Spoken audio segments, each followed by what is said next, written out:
वचन है कि जो पुत्र माता पिता की पूजा करके उनकी प्रदक्षिणा करता है उसे पृथ्वी परिक्रमा जनित फल सुलभ हो जाता है।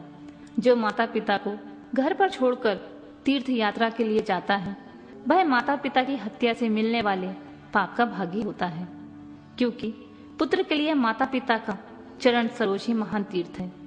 अन्य तीर्थ तो दूर जाने पर ही प्राप्त होते हैं, परंतु धर्म का साधन भूत यह तीर्थ तो पास में ही सुलभ है।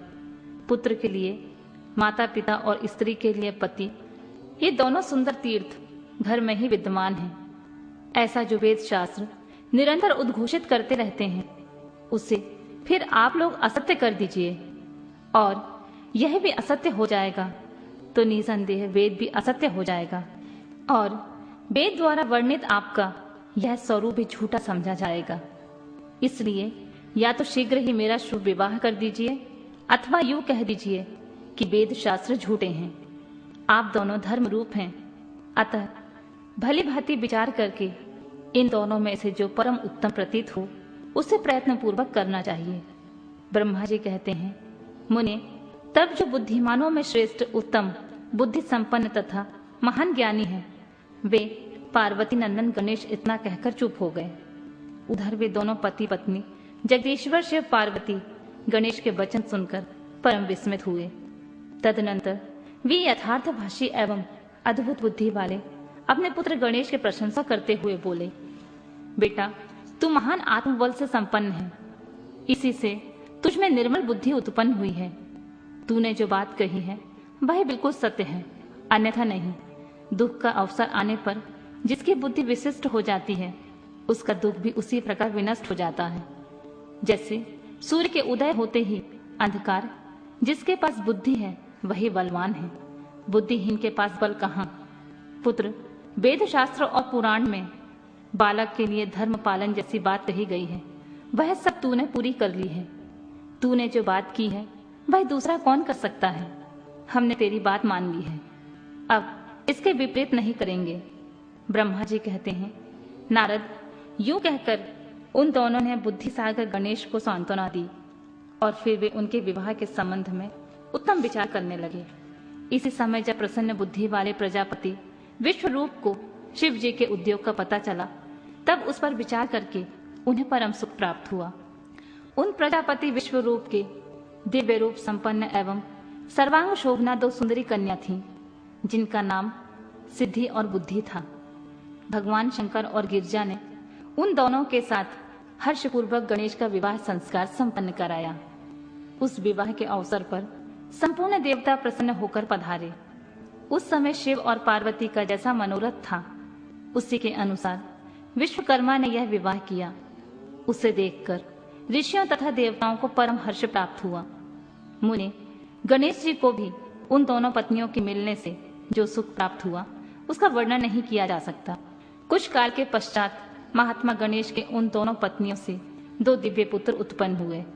उनमें गणेश पत्नी सिद्धि के गर्भ से क्षेम नामक पुत्र पैदा हुआ और बुद्धि के गर्भ से जिस परम सुंदर पुत्र ने जन्म लिया उसका नाम था लाभ। इस प्रकार जब गणेश अचिंतन सुख का भोग करते हुए निवास करने लगे तब दूसरे पुत्र स्वामी कार्तिक पृथ्वी की परिक्रमा करके लौटे।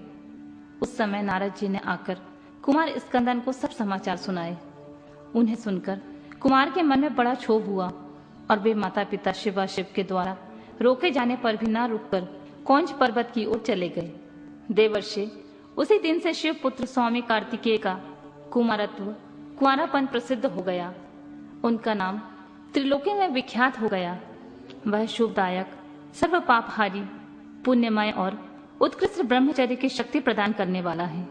कार्तिक की पूर्णिमा को सभी देवता, ऋषि, तीर्थ और मुनीश्वर सदा कुमार का दर्शन करने के लिए कौंज पर्वत पर जाते हैं। जो मनुष्य कार्तिकी की पूर्णिमा के दिन कृतिका नक्षत्र का योग होने पर स्वामी कार्तिकी का दर्शन करता है उसके संपूर्ण पाप नष्ट हो जाते हैं और उसे मनोवांछित फल की प्राप्ति होती है। इधर स्कंद का विछोह हो जाने पर उमा को महान दुख हुआ। उन्होंने दीन भाव से अपने स्वामी शिव से कहा, प्रभु, आप मुझे साथ लेकर वहां चलिए।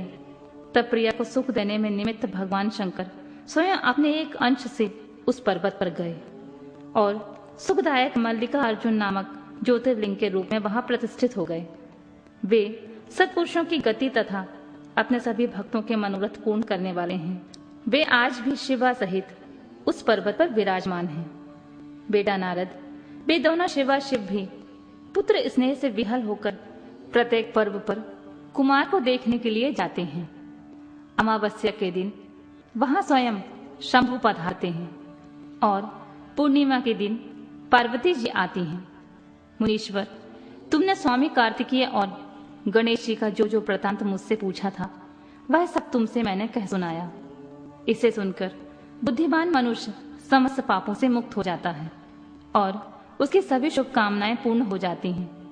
जो मनुष्य इस चरित्र को पढ़ता है अथवा पढ़ाता है एवं सुनता है अथवा सुनाता है, निसंदेह उसके सभी मनोरथ सफल हो जाते हैं।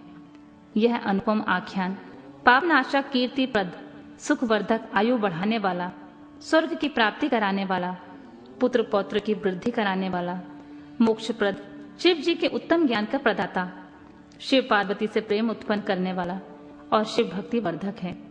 यह कल्याणकारक, शिव के आदित्य ज्ञान का दाता और सदा शिवमय है। अतः मोक्षकामी और निष्काम भक्तों को सदा इसका श्रवण करना चाहिए।